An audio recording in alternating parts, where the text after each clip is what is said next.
Assalamualaikum warahmatullahi wabarakatuh. Bismillahirrahmanirrahim. Alhamdulillahi rabbil alamin. Wa afdalus salati wa atamu taslimi ala sayyidina Muhammadin wa ala alihi wa sahbihi ajma'in. Rabbi shrah li sadri wa yassir li amri wahlul 'uqdatam min lisani yafqahu qawli. Subhanaka la ilma lana illa ma 'allamtana innaka antal alimul hakim. Allahumma akhrijna min zulumatil wahmi wa akrimna bi nuril fahmi waftah alaina bi ma'rifatil ilmi wa sahhil akhlaqana bil hilmi waj'alna mimman yastami'una al-qawla fayattabi'una ahsanah. Allahumma ati nufusana taqwaha wa zakkiha anta khairu man zakkaha anta waliyuha wa maulaha. Allahumma arinal haqqa haqqan warzuqna ittiba'ah wa arinal batila batilan warzuqna ijtinabah. Allahumma anfa'na bima 'allamtana wa 'allimna ma yanfa'una wa zidna ilman wa huda amma ba'd. Alhamdulillah, muslimin muslimat, hadirin hadirat yang saya hormati, syukur kehadrat Allah Ta'ala pada malam ini insyaAllah kita sama-sama dalam kuliah maghrib khas yang memfokus kepada tajuk yang khusus, iaitu perbuatan manusia atau Allah Subhanahu wa ta'ala. Ini satu tajuk yang menjadi tempat kegelinciran, menjadi tempat sebahagian umat Islam tergelincir dari landasan ahli sunnati wal jamaah, iaitu di dalam memahami takdir Allah Subhanahu wa ta'ala, di dalam memahami kudrah Allah Subhanahu wa ta'ala, khususnya berkaitan dengan af'alul ibad, perbuatan-perbuatan yang dilakukan oleh hamba itu, adakah hamba secara independen ataupun sebenarnya itu juga adalah perbuatan Allah Subhanahu wa ta'ala.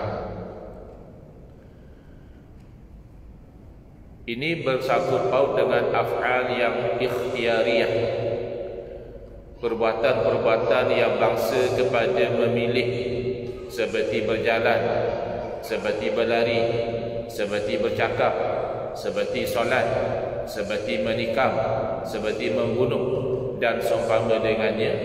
Berbeza dengan af'al ittirariyah, perbuatan-perbuatan yang tidak dipilih, seperti degupan jantung, seperti pernafasan, kerdipan mata dan sebagainya. Tetapi yang dipilih ini, maka sebahagian dari umat Islam sampai menafikan takdir Allah Subhanahu wa ta'ala pada perkara ini. Maknanya manusia diciptakan oleh Allah, tetapi apabila manusia itu berjalan, itu adalah kuasa manusia. Apabila manusia itu bercakap, itu adalah kuasa manusia.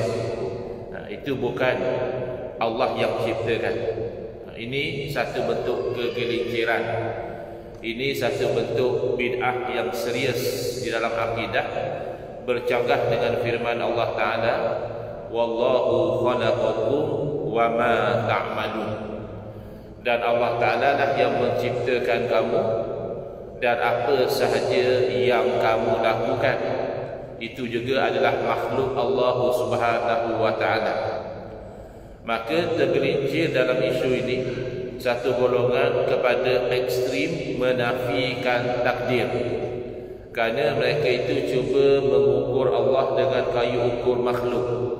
Kata dia, kalaulah Allah juga yang ciptakan perbuatan manusia, misalnya kalau manusia itu berbuat jahat, kemudian manusia itu nanti akan dihukum, kalau begitu tak adillah Allah. Jadi supaya Allah itu adil, mereka berpegang Allah hanya cipta manusia, tetapi apa yang manusia lakukan itu luar dari ciptaan Allah.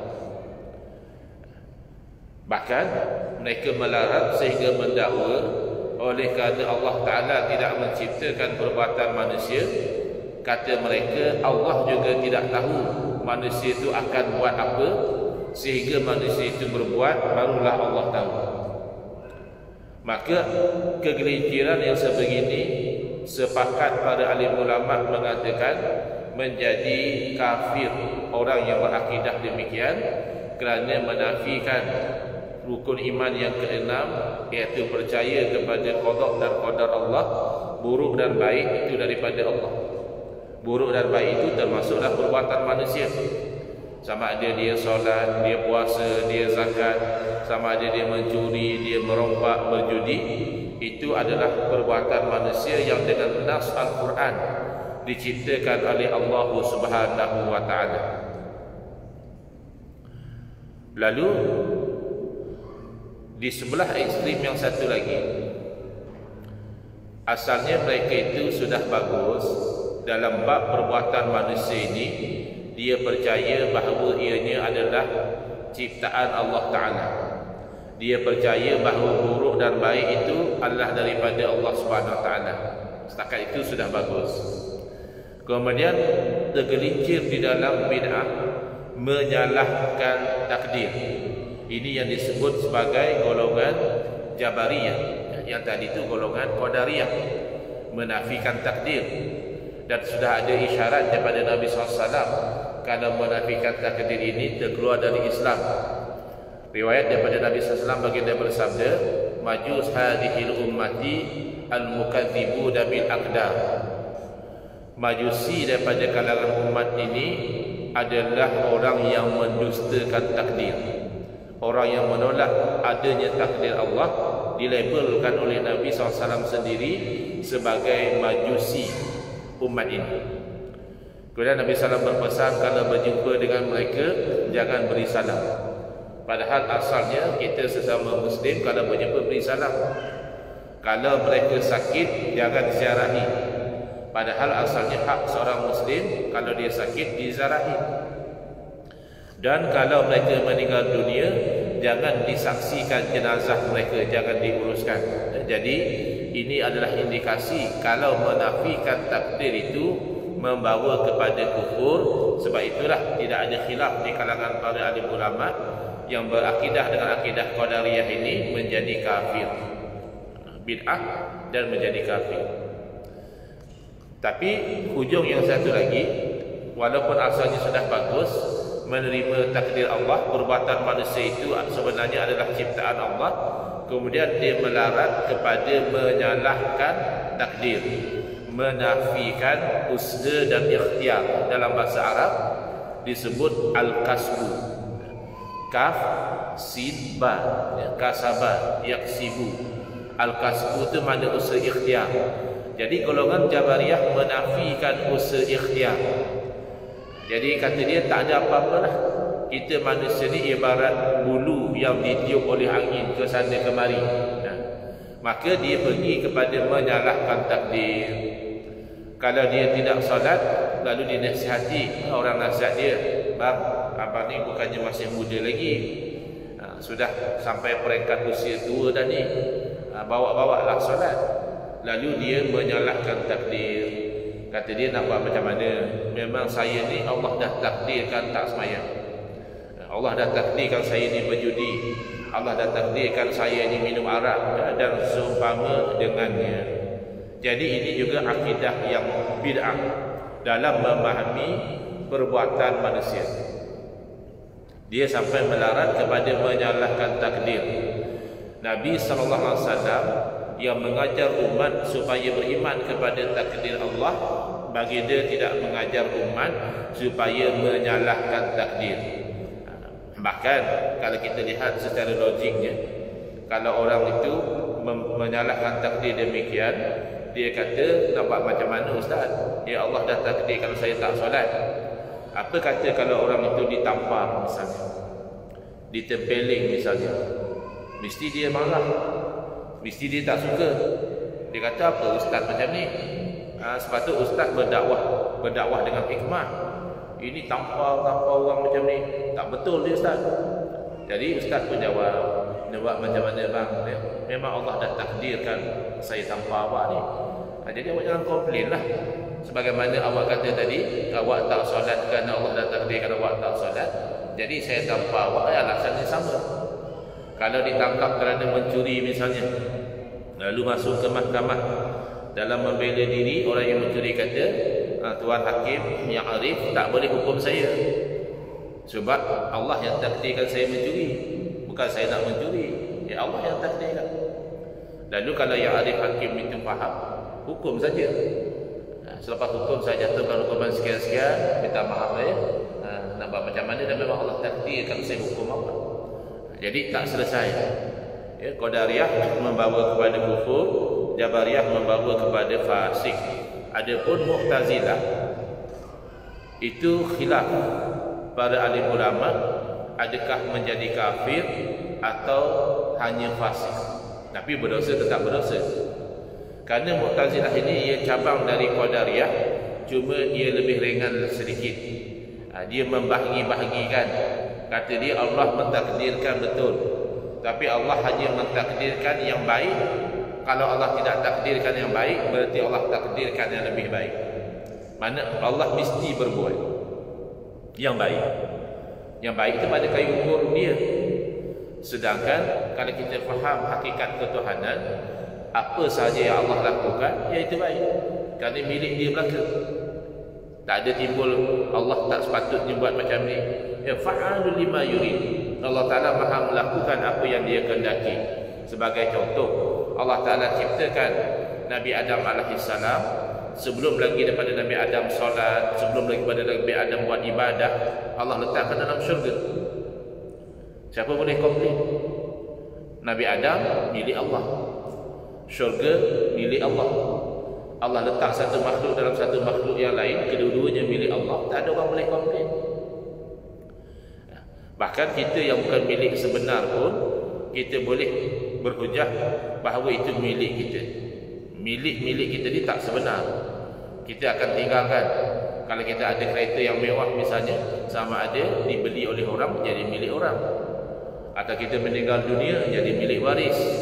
Dalam keadaan macam itu pun, misalnya satu orang ada 2 buah kereta. Satu kereta kancil yang lama, yang dah buruk dah, yang dah usang, dan satu lagi kereta Mercedes yang baru, brand new, baru beli pun, masih bau kedai, plastik pun ada yang masih belum buang lagi. Tapi dia ni, kereta Mercedes ni dibuat pergi kebun, dibuat angkut pasir, dibuat angkut ikan. Sedangkan kancil dia dibuat pergi meeting dengan klien. Dia orang bisnes, pergi bisnes meeting dia bawa kancil. Pergi kebun, pergi mencangkul, pergi apa, dia bawa Mercedes. Jadi kawan dia pun pamer lah. Kata dia, kau ni macam mana? Aku nampak kau ni tak kena lah. Apa yang tak kena? Yelah, orang sepatutnya Mercedes tu lah kau bawa pergi business meeting, barulah meyakinkan klien kau. Ya, ini bawa kancil buruk. Patutnya kancil tu lah kau bawa pergi kebun, angkut pasir, angkut buah dan sebagainya. Ini Mercedes baru pula yang kau bawa. Ya. Dia jawab sepatah ya. Kereta aku tu kereta kau. Kan diam kawan dia. Engkau yang bayar ke aku yang bayar? Kereta aku kan, suka hati aku lah. Ya. Itu baru bukan milik sebenar. Pun dia sudah boleh kata, kereta saya. Terpulang pada saya nak guna untuk apa? Apatah lagi kita ini memang milik sebenar Allah Ta'ala, tidak akan hilang. Itu makna inna lillahi, sesungguhnya kita ini milik Allah, wa inna ilaihi raji'un, dan sesungguhnya kita ini kepada Allah lah kita kembali. Milik sebenar. Tetapi Mu'tazilah masih lagi nak mengakal-akalkan. Jadi kata dia, tak boleh lah. Kalau yang buruk-buruk pun Allah takdirkan, tak adil lah Allah. Dia nak nilai Allah dengan kayu ukur manusia. Lalu sebab itulah Al-Imam Abu Hasan Al-Asy'ari rahimahullah ta'ala, imam yang mempertahankan akidah ahli sunnati wal jamaah dari bid'ah yang melanda pada zaman itu. Beliau meninggalkan fahaman Mu'tazilah yang asalnya beliau terpengaruh, kerana beliau itu dijaga oleh bapa tiri beliau. ya, iaitu Al-Jubai, seorang tokoh ulama Mu'tazilah, jadi terpengaruh. Tetapi beliau ada benih yang baik di dalam hati beliau. Beliau merasakan something wrong, there's something not right dengan akidah macam ini. Ada benda tak tally, ada benda yang tak match. Lalu satu masa beliau bertanya kepada guru beliau, apa nasib 3 orang bersaudara yang meninggal dunia?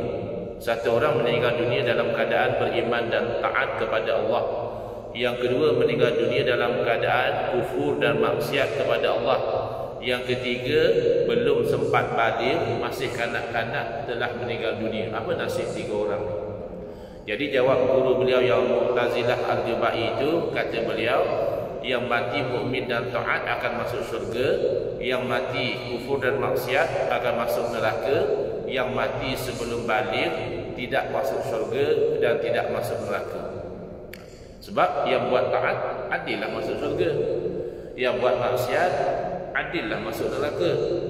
Yang belum buat apa-apa kerana belum balik, belum dikira lagi, tak adillah masuk syurga dan tak adil juga masuk neraka. Jadi duduk di tengah-tengah, ini satu rekaan golongan Mu'tazilah, dia dipanggil manzilatun bainal manzilataini, satu tempat antara dua, antara syurga dan neraka. Lalu tanya Al-Imam Hasan Asy'ari kepada bapa tiri beliau, apa jawab Allah kalau yang kanak-kanak itu bertanya kepada Allah, ya Allah, kenapakah engkau matikan aku sebelum aku balik? Tidakkah lebih baik? Kan akidah Mu'tazilah, Allah mesti buat yang baik, atau kalau Allah tak buat yang baik, berarti Allah buat yang lebih baik. Tidakkah lebih baik engkau matikan aku selepas aku balik? Jadi aku tu boleh beramal soleh, boleh beribadah, dapatlah aku masuk syurga. Lalu jawab guru beliau, bapa tiri beliau, Allah akan jawab kepada budak tersebut, kerana aku tahu bahawa engkau kalau sudah balik nanti, engkau bukan jadi taat, engkau bukan jadi ahli ibadah, engkau akan jadi asi, orang yang buat maksiat. Nanti engkau akan masuk neraka. Jadi lebih baik aku matikan engkau sebelum engkau balik. Nah, ini jawapan daripada Al-Jubai. Tapi ini akidah yang direka-reka. Akidah yang direka dia tidak konsisten. Lalu Al-Imam Asy'ari bertanya lagi, kalau begitu, apa jawab Allah kalau lelaki yang seorang tadi itu yang mati dalam keadaan kafir dan maksiat bertanya kepada Allah, ya Allah, sebagaimana kau tahu nasib budak tadi, kalau sudah balik akan menjadi kafir dan maksiat, tentulah kau juga tahu nasib aku, bahawa aku ni bila balik jadi kafir dan maksiat. Tidakkah lebih baik, ya Allah, kau matikan aku sebelum aku balik, supaya aku tak masuk neraka? Lalu guru beliau diam, tidak boleh jawab. Kerana apa? Kerana ini akidah yang direka-reka. Lau kana min indillahi lawajadu fihi ikhtilafan katsira. Kalaulah sesuatu itu bukan daripada Allah Ta'ala, nescaya mereka akan dapati contradiction, penjanggahan-penjanggahan yang banyak. Kerana akidah ini direka-reka. Lalu Al-Imam Hasan Asy'ari meninggalkan fahaman Mu'tazilah, mengisytiharkan taubat dari fahaman Mu'tazilah dan memperjuangkan akidah Ahli Sunnati wal Jamaah, iaitu Allah SWT menciptakan manusia dan Allah jugalah yang mencipta perbuatan manusia, baik ataupun buruk, dan kita itu dikurniakan oleh Allah Ta'ala apa yang dinamakan usaha dan ikhtiar. Misalnya, kan ada di depan saya ini segelas air mesin bernapis, kowe, ya. Jadi saya nak minum ke tak nak minum air ni, terpulang. Nak minum ya usaha, ambil. Bismillahirrahmanirrahim. Minum. Itu namanya usaha ikhtiar. Bila saya dah minum, pastilah itu takdir Allah, sebab dah berlaku. Takkan berlaku satu perkara luar dari takdir Allah. Ya, berarti ada benda-benda yang Allah tidak berkuasa. Kalau sudah berlaku, ia takdir Allah. Berarti ada rezeki saya. Beberapa teguk air tadi itu rezeki saya. Kalau bukan rezeki saya, tak akan dapat masuk dalam badan saya. Tapi sebelum berlaku saya tahu tak? Sekarang ni nak minum lagi ke tak? Saya tak tahu. Mungkin saya akan minum lagi, mungkin tidak. Maka kalau saya nak minum, saya usaha. Maka begitulah. Kita tidak tahu waktu salat masih ada. Orang yang belum salat maghrib, dia tidak tahu takdir dia. Maka dia kena usaha mematuhi perintah Allah. Dia kena solat. Orang yang belum berjudi, dia belum tahu dia itu akan berjudi atau tak berjudi. Yang dia tahu berjudi itu haram. Maka wajib dia itu berusaha untuk menjauhi apa yang dilarang oleh Allah Subhanahu Wa Taala. Dia tak boleh kata, saya ni dah ditakdirkan berjudi, saya dah ditakdirkan tak solat. Tapi bab makan, kamu lapar ada tak kamu cakap bab macam mana Ustaz? Saya ni dah ditakdirkan lapar minggu ni. Tak ada. Lapar pagi tu juga cari makan. Lapar malam tu juga cari makan. Tak ada nak kata takdir macam itu. Jadi ini satu bentuk bid'ah dalam akidah. Maka dinafikan ya, Qadariyah dan Mu'tazilah ni oleh ayat Al-Quran sendiri. Dalam satu ayat sahaja dinafikan kebatilan Qadariyah, dinafikan kebid'ahan Jabariyah, dan ditetapkan hakikat ahli sunnati wal jamaah, bahawa pada hakikatnya apa yang telah berlaku itu adalah takdir Allah. Allah berfirman, wa ma ramaita id ramaita walakinna Allah rama. Rama ni perkataan bahasa Arab yang berarti membalik atau melontar ya. Wa ma ramaita, bukan kamu yang melontar. Allah nafikan akidah Qadariyah. Qadariyah mendakwa kita buat sendiri perbuatan kita. Allah hanya cipta kita dan kita automated. Allah pun tak boleh kawal apa yang kita buat. Ini akidah yang bid'ah. Allah nafikan wa ma ramaita, bukan kamu yang melontar. Dalam masa yang sama Allah nafikan juga akidah Jabariyah. Jabariyah kata semuanya Allah, kita tak ada buat apa-apa, kita usaha ikhtiar pun tak ada ya. Maka Allah isbatkan id ramaita, ketika mana kamu melontar. Mana dari segi usaha dan ikhtiar kamu. Kemudian Allah menegaskan akidah ahli sunnah wal jamaah, walakinna Allah harama. Akan tetapi hakikatnya apa sahaja yang berlaku itu adalah perbuatan Allah. Akan tetapi Allah lah yang melontar. Maka kena ditafsirkan ayat Al-Quran tadi. Kalau tak nampak bercanggah, sekejap Allah kata bukan kamu melontar, sejurus lepas itu Allah kata ketika kamu melontar.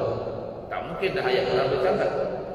Maka kena difahami dengan kefahaman yang sebenar.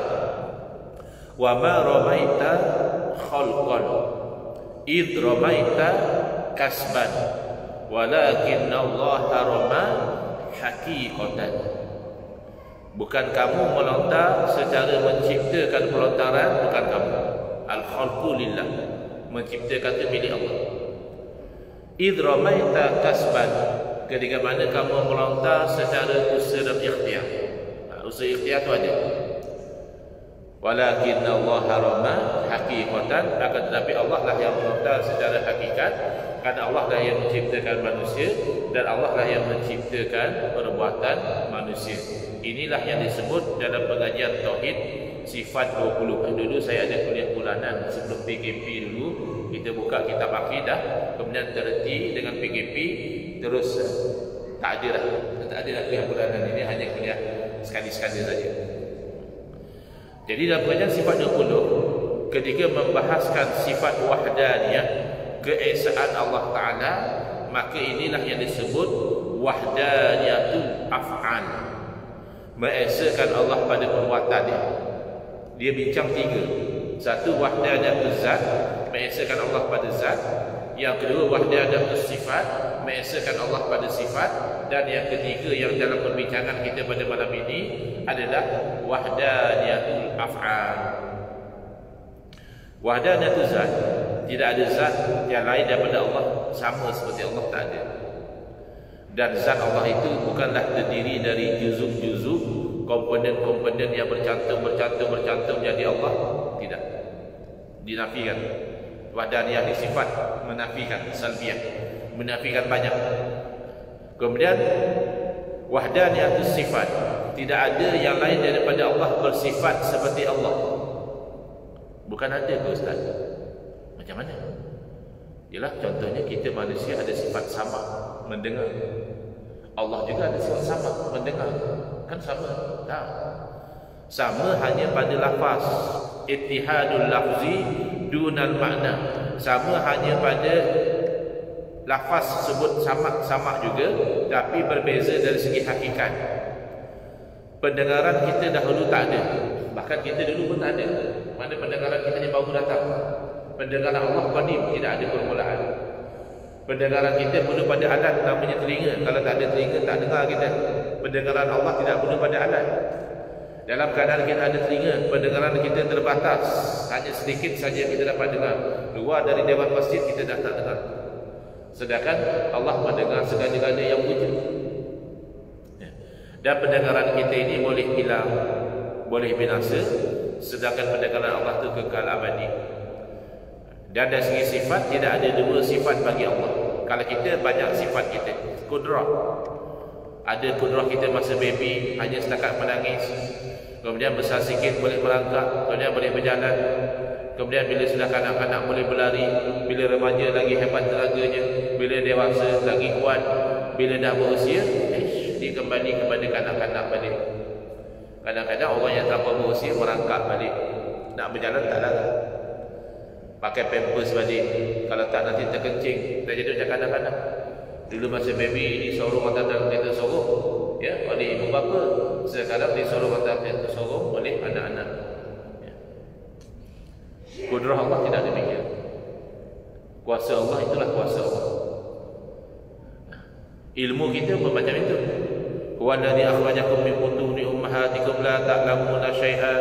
Dialah Allah yang mengeluarkan kamu dari dalam rumah kamu itu dalam keadaan tak tahu satu apa pun. Sebab itu kita jangan sombong. Walaupun kita ni alim, kita ni berpengetahuan, kita ni profesor, kita ni apa dan apa, ilmu kita sebenarnya dari zero. Allamal insana ma lam ya'lam. Kemudian Allah ajar manusia apa yang manusia tak tahu. Tapi yang kita belum tahu banyak. Yang kita tahu ni sedikit. Dan yang kita tahu pun ada kalanya hilang, ada kalanya lupa. Bahkan ada orang sudah jadi nyanyuk. Ya. Tak kenal isteri dia sendiri. Isteri dia uruskan dia pakai baju sebagainya. Awak ni siapa? Isteri dia sendiri dah tak kenal. Hilang ilmu dia. Kemudian yang ketiga adalah wahdaniyatul af'al. Mengesakan Allah pada perbuatan, berarti tidak ada selain daripada Allah Ta'ala yang menjadikan, yang menciptakan, yang menghidupkan, yang mematikan, yang memberi rezeki, yang mendatangkan penyakit, yang menyembuhkan penyakit. Hanya Allah semata-mata. Walaupun zahir kita nampak seperti orang ini yang suapkan makanan, seperti orang ini yang beri duit, seperti doktor ini yang bagi obat, seperti obat ini yang menyebabkan kita sembuh, tapi hakikatnya adalah Allah. Maka di zaman kita ini sudah berlaku kekeliruan. Masyarakat Islam sudah mula gagal membezakan antara asbab, cause and effect, dengan hakikat, iaitu perbuatan Allah. Dia sudah gagal beza. Sehingga kan sebahagian itu mensyirikkan perkara yang tidak syirik. Misal, satu orang pergi kepada doktor, lalu dia berkata kepada doktor, "Tuan doktor, tolonglah sembuhkan penyakit saya. Saya tidak bertahun sakit." Dengar-dengar kata doktor pakar dalam bidang ni, "Tolonglah sembuhkan penyakit saya." Syirik kata dia. Kerana kamu minta sembuh dengan doktor. Yang menyembuhkan penyakit adalah Allah. Wa idza maridtu wa huwa yashfi dalam Al-Quran. Apabila aku sakit, maka dia Allah lah yang menyembuhkan. Bukan. Bila hamba Allah tu pergi pada doktor dan dia cakap kepada doktor, "Doktor, tolong sembuhkan penyakit saya," itu min haif usaha dan ikhtiyar, daripada sudut al-kasbu dan juga asbab, berkaitan antara cause and effect. Kalau nak kira syirik, kita kata kita itu jadi kenyang dengan makan syirik. Sebab yang mengenyangkan kita adalah Allah. Allazi at'amahum min ju'. Dialah Allah yang mengenyangkan mereka dari kelaparan, bukan makanan. Tapi sebenarnya tidak syirik. Kerana orang yang kata saya kenyang dengan makan nasi, dia bukan bercakap hakikat, dia bercakap asbab. Jadi zaman sekarang orang sudah tidak boleh beza antara hakikat itu domainnya hukum akal dan asbab itu domainnya adalah hukum adat. Hukum adat. Saya perhati tengok ramai orang sudah tidak faham makna hukum adat. Sehingga bila kita terangkan ini sebenarnya adalah hukum adat, dia jawab mana boleh. Adat tidak boleh mengatasi syarak. Bila dia jawab macam itu, kita sudah faham bahawa dia tidak faham hukum adat yang kita maksudkan. Dia ingat hukum adat itu barangkali adat Melayu, adat Cina, adat India dan sebagainya. Saya akan sambung insya-Allah selepas dari laungan azan. Dah nyala lampu. Dah isyak.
Bismillah, alhamdulillah, wassalatu wassalamu ala rasulillah, amma ba'd. Baik, kita sambung sedikit lagi, mungkin tidak lebih dari 10 minit lagi, iaitu tentang yang disebut hukum adat.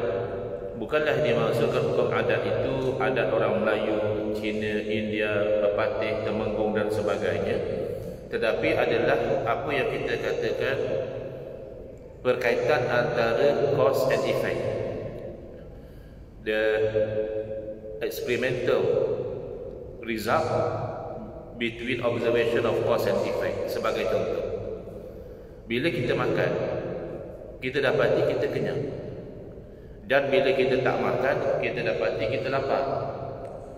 Maka kita kata ada dan ada, ada dan tiada, tiada dan ada, tiada dan tiada. Kita kaitkan dengan 4 perkaitan dalam bab makan tadi. Apa dia? Kita kaitkan ada dan ada adalah ada kenyang dikaitkan dengan ada makan. Ada dan tiada, ada lapar dengan tiada makan. Tiada dan ada, tiada lapar dengan ada makan. Tiada dan tiada, tiada kenyang dengan tiada makan. Ini adalah penetapan adat. Kerana secara hakikat yang mengenyangkan adalah Allah. Sekira-kira boleh saja Allah menjadikan seorang itu kenyang tanpa makan, dan boleh saja Allah jadikan seorang itu walaupun sudah makan tetapi tidak kenyang. Tapi itu luar biasa. Itu mencari adat. Mencari adat ini boleh jadi dalam bentuk mukjizat. Sebagaimana Nabi Ibrahim alaihissalam bila dicampak masuk dalam api tidak hangus. Padahal secara adat api itu menghanguskan. Secara hakikat Allah. Maka bila Allah tidak jadikan hangus, dia tidak hangus. Tapi itu mencari adat. Syariat dia tengok yang adat. Mana satu orang campak satu orang lain dalam api, dia boleh dihukum.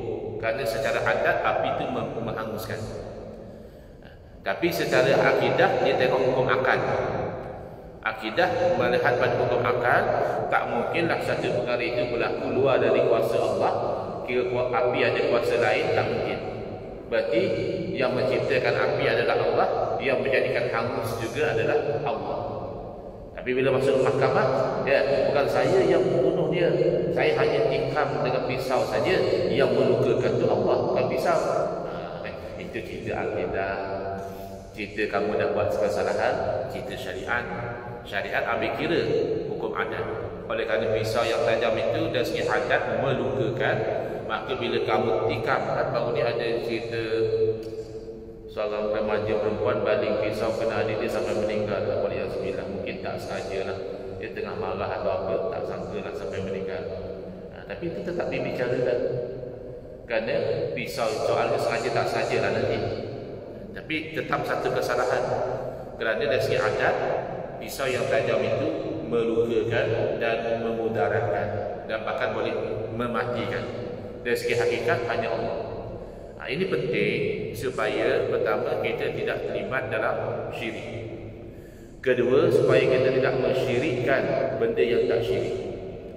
Tak terlibat dalam syirik adalah bila kita i'tikad memang makhluk yang memberi kesan. Kita beriktikad bahawa obat menyembuhkan, bukan Allah. Syirik.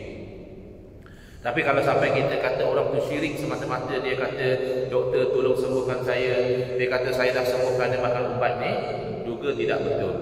Kerana orang itu bercakap tentang hukum adat, berkaitan antara cause and effect. Kalau tak faham yang ini, bahaya. Contoh, ada orang mensyirikkan amalan selawat syifa. Allahumma salli ala sayyidina Muhammadin tibbil qulubi wa dawaiha wa afiatil abdani wa shifaiha wa nuril absari wa diyaiha wa ala alihi wa sahbihi wa barik wa sallim, dan seterusnya. Kenapa? Kerana kata dia dalam selawat tadi kita mengatakan Nabi SAW adalah syifa. Nabi itu adalah kesembuhan, sedangkan yang menyembuhkan penyakit adalah Allah. Bila kamu kata Nabi yang menyembuhkan, kamu dah syirikkan Allah dengan Nabi. Ini keliru. Dia tidak faham bahawa bila kita nisbahkan kesembuhan kepada Allah, itu nisbah hakikiyah, nisbah secara hakikat. Wa idza maridtu fa huwa yashfin. Bila aku sakit maka dia Allah yang menyembuhkan. Tetapi bila kita nisbahkan kesembuhan kepada makhluk, itu nisbah sababiyah. Itu hanya sebab saja. Kalau dah syirik mengatakan Nabi SAW syifa, kenapakah baginda SAW sendiri bersabda, Al-habbatus sauda'u syifa'un likulli da'in illal maut. Habbatus sauda', hitam-hitam, kata Nabi SAW, adalah menjadi kesembuhan bagi setiap penyakit kecuali mati. Tidakkah hitam-hitam itu makhluk? Nabi mengatakan makhluk ini adalah satu kesembuhan. Mereka kata kesembuhan disembah pada makhluk itu syirik. Adakah mungkin Nabi SAW menuturkan kalimah syirik sedangkan bagi dia adalah membawa panji-panji tauhid? Mustahil. Jadi bila Nabi SAW mengatakan habatus sauda itu adalah kesembuhan, itu adalah secara sebab dan musabab. Itu pun kata para ahli ulama, likulli da'in, bagi setiap penyakit bermakna kebanyakan penyakit. Ada juga penyakit-penyakit yang tidak sesuai dirawat dengan habatus sauda, makanya tidak sembuh. Hakikat, ya Allah yang sembuhkan. Kan ada orang tak makan ubat pun sembuh. Ada orang berobat sana sini akhirnya meninggal juga, sakit juga.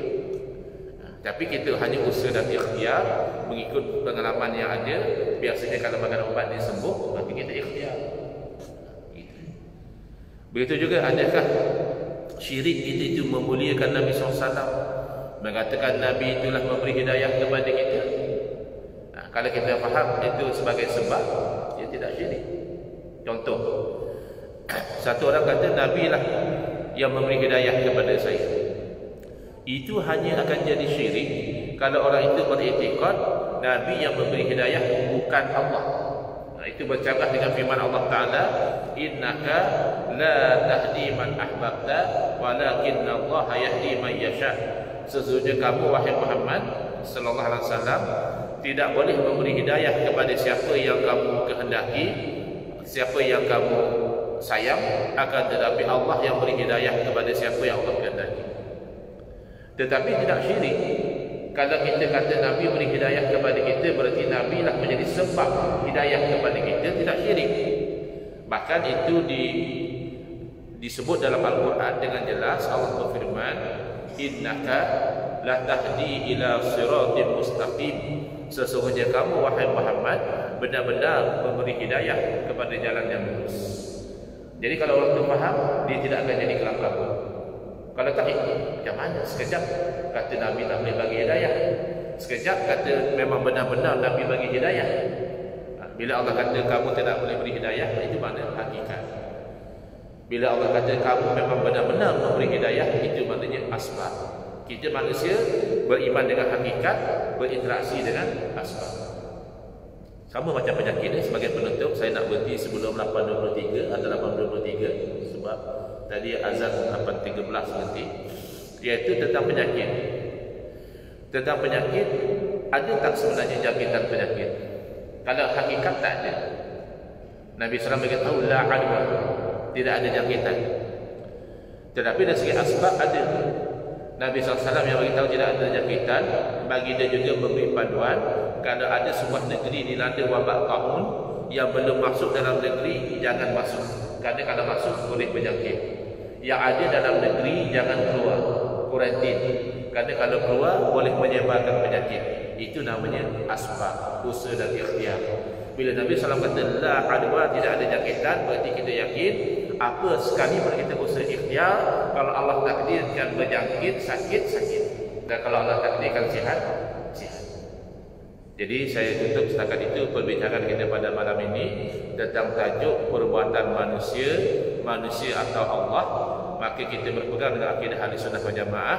Zahirnya usaha ikhtiar itu ada pada manusia, hakikatnya perbuatan manusia adalah ciptaan Allah Subhanahu wa taala.